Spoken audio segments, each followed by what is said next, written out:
Fans, this is JD of Bvtvnews, and I'm back to give y'all the latest and greatest news in the sport of boxing. With that being said, if this is your first time on the channel, I'd like to invite you to hit that subscribe button, as well as that notification bell, so you are updated on the latest drops of Boxing Vibes TV that come at you daily. Now, let's get into the latest in the heavyweight division, and this is concerning two fighters that recently took L's in the ring. But this is about Deontay, the Bronze Bomber Wilder, and Zhili Zhang. Now, both of them most recently lost to Joseph Parker over in Riyadh, Saudi Arabia. You had Deontay Wilder lose to him on that Day of Reckoning card. And then after that, there was talks of Deontay Wilder versus Zhili Zhang, but he decided not to go through with it. And it ended up being Joseph Parker versus Zhili Zhang about a couple weeks ago. Now, in that fight, we ended up seeing Zhili Zhang put Joseph Parker on the canvas not once, but twice. And he still ended up pulling out the victory over Zhili Zhang. Now, when we look at Deontay, the Bronze Bomber Wilder, who has absolutely been the best American heavyweight over the last, 8 years or so. He's definitely been, our flagship heavyweight over about the last 8 years or so. But I will say at this particular point for Deontay Wilder, this would really be make or break for Wilder or Zhang. Wilder is headed towards 39 years of age. And when you really start thinking about the wars that he's been in, it's tough to really feel like Deontay Wilder can sustain too much more punishment in the ring. I mean, we can go back to the war that he had with Luis Ortiz in their first fight. In trouble! Wilder needs to hold on! Let's see if Ortiz gets to him now. Oh, straight left hand! Wilder gets clipped! Ortiz emptying the fusillade here in the 7th round! Deontay Wilder in trouble! Will he survive the round? He does! Or we can even go look at the wars that he had with Tyson and Gypsy King Fury in their second bout, and then in their trilogy bout. And Wilder's having his moment. Right on top of us. Got by Fury. Has Wilder wobbling. 2 minutes to go. By Fury. Right hand by Fury as well. Wilder somehow staying on his feet. Taking supernatural strength. Fury throwing that uppercut again. And that's it. It's over. When you look at the wars that Deontay Wilder has been in, and as he approaches age 39, it starts to feel like there may not be that much left in the tank for a Deontay the Bronze Bomber Wilder. And even when you fast forward to that Joseph Parker fight, it appeared to me, just from an observer on the outside, and y'all let me know in the comments if y'all felt the same way, but Joseph Parker won the fight hands down outright. But I noticed that from a Deontay the Bronze Bomber Wilder, it did not look like he was willing to put his body on the line and go for it all and trying to knock Joseph Parker out and leaving everything in the ring in the same way that we have seen over the years with Tyson and Gypsy King Fury or Luis Ortiz and other bouts. To me, when I looked at that Day of Reckoning fight with Joseph Parker that he lost, he was losing, but he absolutely didn't let his hands go. And it didn't look like the Deontay Wilder of old, and I always, go back to sometimes the lead up to fights to kind of tell you where, certain fighters' heads are at. And when I looked at that Day of Reckoning card, you had Deontay the Bronze Bomber Wilder getting his hands wrapped, in silk pajamas, while you had Joseph Parker over there with a regular shirt on looking like he's ready for war.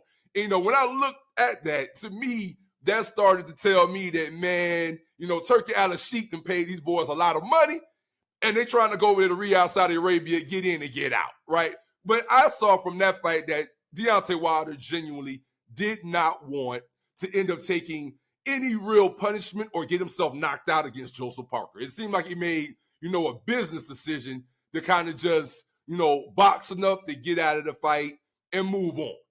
Now, with Zhili Zhang, you saw him face off against Joseph Parker, and he knocked him down twice, which you would almost say in 99% of scenarios, you get a fighter down on the canvas twice, hands down, that is going to be your victory at the end of the night. But for Zhili Zhang, his stamina and his activity over the course of the fight simply wasn't enough.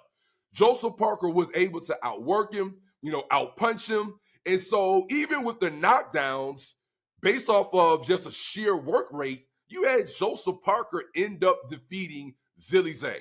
I personally felt like if Zhili Zhang didn't come in the ring 300 pounds and was so heavy and had a little bit more stamina, you all you need is a couple more rounds, bro, and you win that fight against Joseph Parker. But here we are. You got Wilder and Zhang both coming off of losses to Joseph Parker, and this would be sort of a last stand bout for the both of them, I feel, to see who really truly has something left in the tank.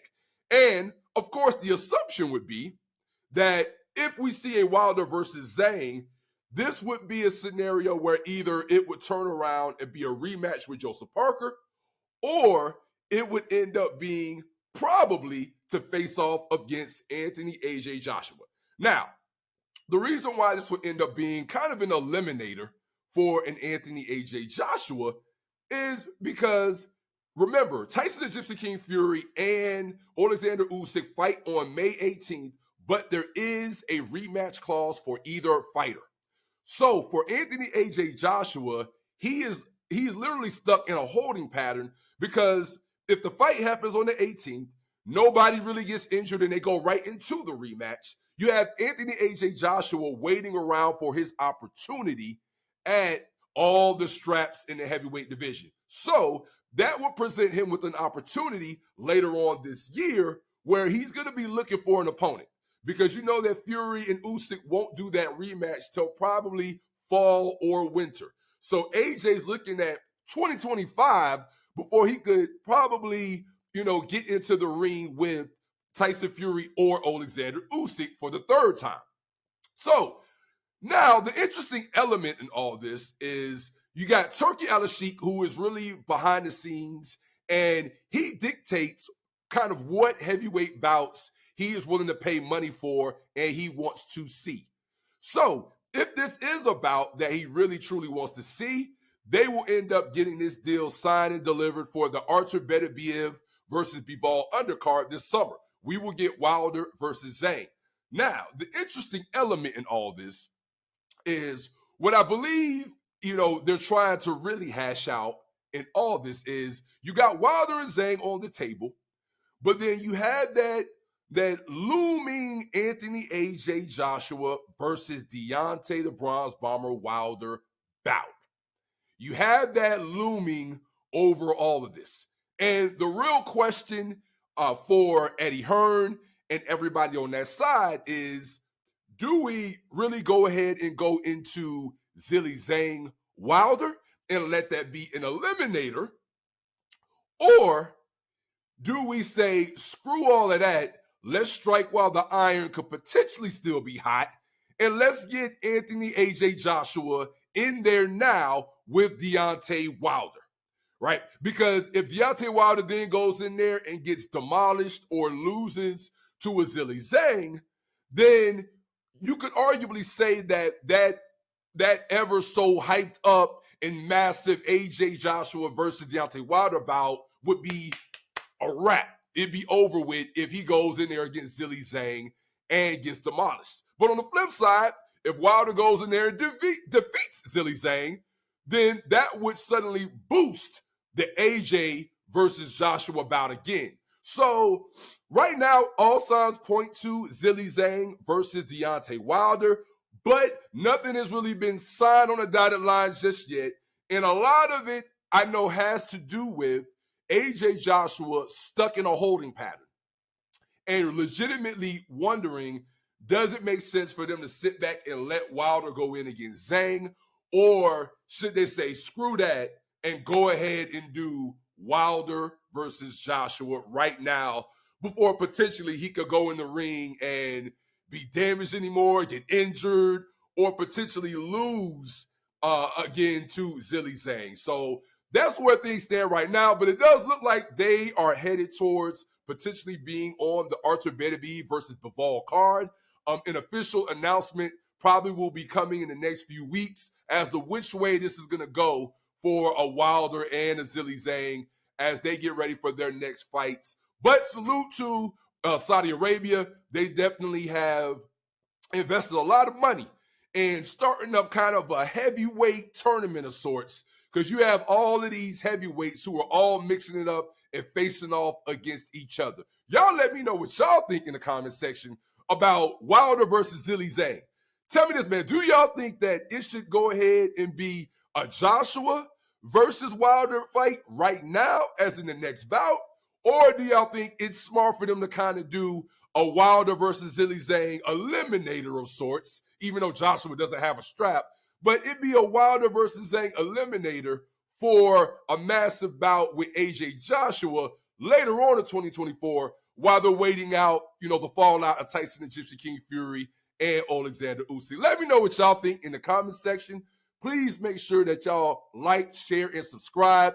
Hit that subscribe button, hit that notification bell so that you are updated on the latest Boxing Vibes TV news.